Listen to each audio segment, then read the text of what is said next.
ಬೆಂಗಳೂರಿನಲ್ಲಿ ನಡೆದ ಕಾಲ್ತುಳಿತದಲ್ಲಿ 11 ಜನರು ಮೃತಪಟ್ಟು 47ಕ್ಕೂ ಅಧಿಕ ಮಂದಿ ಗಾಯಗೊಂಡಿದ್ದಾರೆ. ಗಾಯಾಳುಗಳನ್ನು ಆಸ್ಪತ್ರೆಗೆ ದಾಖಲಿಸಿ ಚಿಕಿತ್ಸೆ ನೀಡಲಾಗುತ್ತಿದೆ. ಕೆಲವರ ಸ್ಥಿತಿ ಗಂಭೀರವಾಗಿದ್ದು ಸಾವಿನ ಸಂಖ್ಯೆ ಹೆಚ್ಚುವ ಆತಂಕ ಇದೆ. ಇದಕ್ಕೆಲ್ಲ ಕಾರಣ ಆಗಿದ್ದು ಅತಿಯಾದ ಅಭಿಮಾನ. IPL ಕಪ್ ಗೆದ್ದ ಖುಷಿಯಲ್ಲಿ ಬೆಂಗಳೂರಿಗೆ ಬಂದ RCB ತಂಡವನ್ನು ನೋಡುವ ಭರದಲ್ಲಿ ಅನೇಕರು ಪ್ರಾಣ ಕಳೆದುಕೊಂಡಿದ್ದಾರೆ. ಈ ಸಂದರ್ಭದಲ್ಲಿ ದರ್ಶನ್ ಹಳೆಯ ವಿಡಿಯೋ ವೈರಲ್ ಆಗಿದೆ. ಈ ಸಂದರ್ಭಕ್ಕೆ ವಿಡಿಯೋ ಸೂಕ್ತವಾಗಿದೆ. ದರ್ಶನ್ ಅವರು ಅಭಿಮಾನಿಗಳನ್ನು ತುಂಬಾನೇ ಪ್ರೀತಿಸುತ್ತಾರೆ. ಇನ್ನು ಅವರ ಅಭಿಮಾನಿಗಳು ಕೂಡ ದರ್ಶನ್ ಬೆಂಬಲಕ್ಕೆ ಸದಾ ನಿಲ್ಲುತ್ತಾರೆ. ಕೆಲವೊಮ್ಮೆ ಸಾರ್ವಜನಿಕವಾಗಿ ದರ್ಶನ್ ಕಾಣಿಸಿದಾಗ ಅವರನ್ನು ನೋಡಬೇಕು ಎನ್ನುವ ತವಕದಲ್ಲಿ ಅಭಿಮಾನಿಗಳು ಪ್ರಾಣವನ್ನು ಲೆಕ್ಕಿಸದೆ ನಡೆದುಕೊಳ್ಳೋದು ಇದೆ.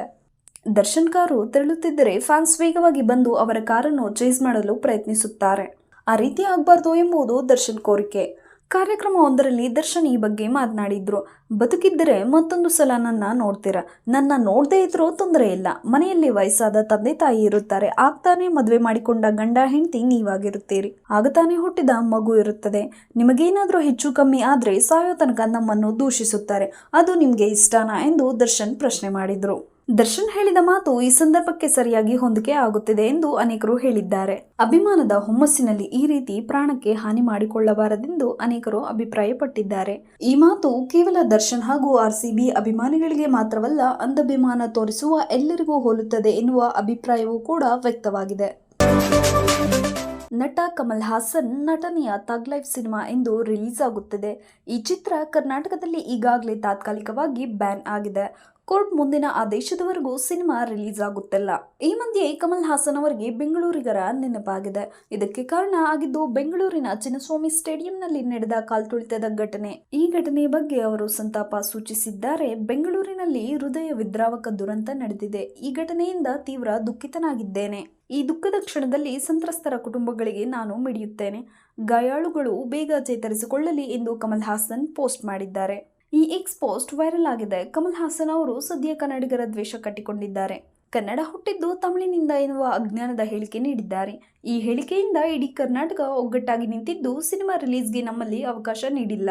ಈ ಸಂದರ್ಭದಲ್ಲೇ ಕಮಲ್ ಹಾಸನ್ ಅವರು ಕಾಲ್ತುಳಿತದ ಘಟನೆ ಬಗ್ಗೆ ಪೋಸ್ಟ್ ಮಾಡಿರುವುದು ಚರ್ಚೆಗೆ ಕಾರಣ ಆಗಿದೆ. ಅನೇಕರು ಇದನ್ನು ಸಿಂಪತಿ ಗಿಟ್ಟಿಸಿಕೊಳ್ಳಲು ಮಾಡಿದ ಪೋಸ್ಟ್ ಎಂದು ಕರೆದಿದ್ದಾರೆ. ಇನ್ನು ಕೆಲವರು ಕಮಲ್ ಹಾಸನ್ ಅವರ ಸಿನಿಮಾ ಬ್ಯಾನ್ ಮಧ್ಯೆಯೂ ಬೆಂಗಳೂರಿನ ಬಗ್ಗೆ ಈ ರೀತಿ ಪೋಸ್ಟ್ ಮಾಡಿದ್ರಲ್ಲ ಎಂದು ಸಂತಸ ಹೊರಹಾಕಿದ್ದಾರೆ. ಬೆಂಗಳೂರಿನಲ್ಲಿ ನಡೆದ ಕಾಲ್ತುಳಿತದಲ್ಲಿ 11 ಜನರು ಮೃತಪಟ್ಟಿದ್ದಾರೆ. RCB ಗೆಲುವಿನ ಖುಷಿಯಲ್ಲಿದ್ದ ಅಭಿಮಾನಿಗಳು ಅಸುನೀಗಿದ್ದು ನಿಜಕ್ಕೂ ಶಾಕಿಂಗ್ ಸಂಗತಿ. ಈ ಘಟನೆ ಬಗ್ಗೆ ಅನೇಕರು ಸಂತಾಪ ಸೂಚಿಸುತ್ತಿದ್ದಾರೆ.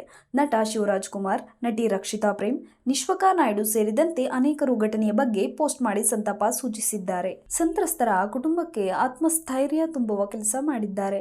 ಗೆಲುವಿನ ಸಂಭ್ರಮಕ್ಕೆ ಸಾವಿನ ಸೂತಕ ಎಂಬ ನೋವಿನ ಸಂಗತಿ. ನೊಂದ ಕುಟುಂಬಸ್ಥರಿಗೆ ಆ ದೇವರು ಈ ನೋವನ್ನು ಭರಿಸುವ ಶಕ್ತಿ ಕೊಡಲಿ. ಸರ್ಕಾರ ಮೃತಪಟ್ಟವರಿಗೆ ನೆರವಾಗಿ ನಿಲ್ಲಲಿ ಎಂದು ಪ್ರಾರ್ಥಿಸುತ್ತೇವೆ. ನಾನು ಇಂದಿಗೂ ಹೇಳುವುದು ಒಂದೇ, ಅಭಿಮಾನ ಪ್ರೀತಿ ನಮ್ಮ ಕುಟುಂಬದ ನೋವಿಗೆ ಕಾರಣವಾಗಬಾರ್ದು. ನಿಮ್ಮ ಅಭಿಮಾನ, ನಿಮ್ಮ ಪ್ರೀತಿ ಎಲ್ಲರನ್ನೂ ಕಾಪಾಡುತ್ತದೆ. ನಿಮ್ಮ ಕುಟುಂಬದವರನ್ನು ನೀವು ಮಾತ್ರ ಕಾಪಾಡಲು ಸಾಧ್ಯ. ಓಂ ಶಾಂತಿ ಎಂದು ಶಿವಣ್ಣ ಪೋಸ್ಟ್ ಮಾಡಿದ್ದಾರೆ. ಅಮಾಯಕ ಜೀವಗಳು ಬಲಿಯಾಗಿವೆ. ಸುದ್ದಿ ವಾಹಿನಿಗಳಲ್ಲಿ ಕಾರ್ಯಕ್ರಮ ಲೈವ್ ವೀಕ್ಷಣೆಗೆ ಅವಕಾಶ ಇತ್ತು. ಅಲ್ಲಿಯೇ ಕಾರ್ಯಕ್ರಮ ವೀಕ್ಷಿಸಬಹುದಿತ್ತು. ಮನೆಯಲ್ಲೇ ಇರಿ. ವಿಧಾನಸೌಧದಲ್ಲಿ ಕಾರ್ಯಕ್ರಮ ಸಂಘಟಿತವಾಗಿ ನಡೆದಿಲ್ಲ. ಇದೊಂದು ರಾಜಕೀಯ ಕಾರ್ಯಕ್ರಮದ ರೀತಿ ಇತ್ತು ಎಂದು ಅಸಮಾಧಾನ ಹೊರಹಾಕಿದ್ದಾರೆ. ನಟಿ ನಿಶ್ವಿಕಾ ನಾಯ್ಡು ಕೂಡ ಘಟನೆಯಿಂದ ಶಾಕ್ಗೆ ಒಳಗಾಗಿದ್ದಾರೆ. ಕಮಲ್ ಹಾಸನ್ ಕೂಡ ಈ ಬಗ್ಗೆ ಪೋಸ್ಟ್ ಮಾಡಿದ್ದಾರೆ. ಬೆಂಗಳೂರಿನಲ್ಲಿ ಹೃದಯ ವಿದ್ರಾವಕ ದುರಂತ ನಡೆದಿದೆ. ಈ ಘಟನೆಯಿಂದ ತೀವ್ರ ದುಃಖಿತನಾಗಿದ್ದೇನೆ. ಈ ದುಃಖದ ಕ್ಷಣದಲ್ಲಿ ಸಂತ್ರಸ್ತರ ಕುಟುಂಬಗಳಿಗೆ ನಾನು ಮಿಡಿಯುತ್ತೇನೆ. ಗಾಯಾಳುಗಳು ಬೇಗ ಚೇತರಿಸಿಕೊಳ್ಳಲಿ ಎಂದು ಕಮಲ್ ಹಾಸನ್ ಬರೆದುಕೊಂಡಿದ್ದಾರೆ. ಕನ್ನಡದ ಖ್ಯಾತ ರ್ಯಾಪರ್ ಚಂದನ್ ಶೆಟ್ಟಿ ಅವರು ಸ್ಟೇಡಿಯಂ ಬಳಿ ತಮಗಾದ ಅನುಭವವನ್ನು ವಿಡಿಯೋ ಮೂಲಕ ಶೇರ್ ಮಾಡಿ ಕಾಲ್ತುಳಿತದಲ್ಲಿ ಮೃತಪಟ್ಟವರ ಆತ್ಮಕ್ಕೆ ಶಾಂತಿ ಕೋರಿದ್ದಾರೆ. ಅವರು ವಿಡಿಯೋವನ್ನು ಇನ್ಸ್ಟಾಗ್ರಾಂನಲ್ಲಿ ಪೋಸ್ಟ್ ಮಾಡಿದ್ದಾರೆ. ಅಲ್ಲಿನ ಘಟನೆ ಹೇಗಿತ್ತು ಎನ್ನುವುದನ್ನು ಕೂಡ ವಿವರಿಸಿದ್ದಾರೆ. ಇವತ್ತು ಬೆಳಗಿಂದ ತುಂಬ ಖುಷಿಯಾಗಿದ್ದೆ. 18 ವರ್ಷಗಳಿಂದ ಕಾದ ದಿನ ಬಂತು ಅಂತ ಖುಷಿಯಾಗಿದ್ದೆ. ನಾನು ಆ ಕ್ರೌಡ್ ಮಧ್ಯದಲ್ಲಿ ಹೋಗಿ ಬಂದೆ. ನನಗೂ ಪಾಸ್ ಸಿಕ್ಕಿತ್ತು. ಗೇಟ್ 3ರ ಮೂಲಕ ಹೋಗಬೇಕಾಗಿತ್ತು. ಆದರೆ ಒಳಗೆ ಹೋಗೋದು ಬಿಟ್ಟು ಗೇಟ್ ಬಳಿ ಕೂಡ ಹೋಗೋಕ್ಕೆ ಆಗಲಿಲ್ಲ. ಅಲ್ಲಿಂದ ಹೇಗೋ ಮಾಡಿ ಗೇಟ್ ನಂಬರ್ 10ರ ಹತ್ತಿರ ಬಂದೆ. ಅಲ್ಲಿ ಇನ್ನೂ ತುಂಬ ಕ್ರೌಡ್ ಇತ್ತು.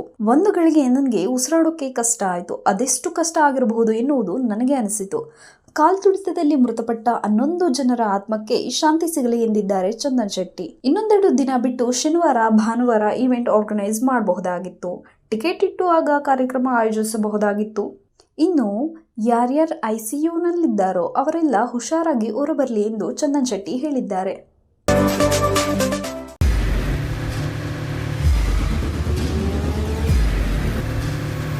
ಪ್ರಜಾಮಾರ್ಗ ನ್ಯೂಸ್, ಇದು ಜನಸಾಮಾನ್ಯರ ಧ್ವನಿ. ನಮಸ್ಕಾರ. ನೀವು ನೋಡ್ತಾ ಇದ್ದೀರಾ ಪ್ರಜಾಮಾರ್ಗ ನ್ಯೂಸ್. ರಾಷ್ಟ್ರದ ರಾಜ್ಯದ ರಾಜಕೀಯದ ಬಗ್ಗೆ ಹೆಚ್ಚಿನ ಸಿನಿಮಾ ಅಪ್ಡೇಟ್ಗಳಿಗಾಗಿ ಫಸ್ಟ್ ಲೈಕ್ ಮಾಡಿ, ಸಬ್ಸ್ಕ್ರೈಬ್ ಆಗಿ, ಹಾಗೆ ಫಾಲೋ ಕೂಡ ಮಾಡಬೇಕು.